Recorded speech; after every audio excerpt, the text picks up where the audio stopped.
Peggy 18.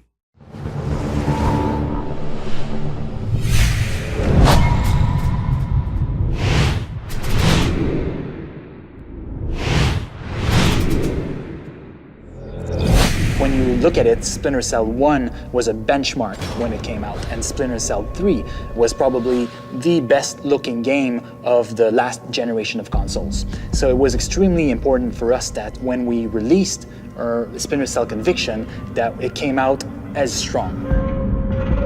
We came up with a bunch of things that are super interesting. So the first thing that we have is what we called projected text. So basically what we're doing is we're integrating in the environment the objectives that we're giving to the player. We'll actually be telling you what's happening or the information you wanted to know. We'll be seeing flashbacks or things projected on the walls that will explain that. So everything is integrated in the environment, and it allows you to tell the story without taking the control from the player.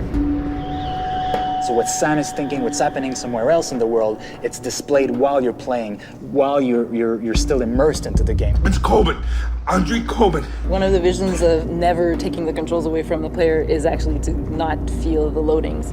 But Sam knew Coben was in there. You're going to go from one location to another. We're going to hide the loading as much as possible. From one location, the camera's going to go in. We're going to play a movie while we're loading. You're going to arrive in the other location, and it's all going to be seamless. Never at a time will you be just staying there and waiting for something to happen.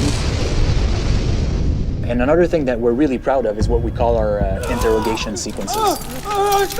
Some people in the game you're going to have to interrogate to move the story forward and get some information. And we've created a whole system that allows you to bash people. And also we have a damage system. So the more you beat up the guy to get information, well, the more he's gonna show like he's beaten up. It gets a little violent, but it gets the job done. We wanted to have a unity of time and location because we find that makes it a lot more personal for players. It's more interesting story-wise because the events are unfolding a lot faster. So Washington was a very interesting location for us because obviously it's the heart of the United States. It's also a very interesting location for Sam Fisher. He was working for the US government. The idea that Sam is facing his former agency home was very interesting from a character perspective. We took a lot of risk when we approached the design for this. We came up with a whole bunch of new design elements that have never been done before in any other game.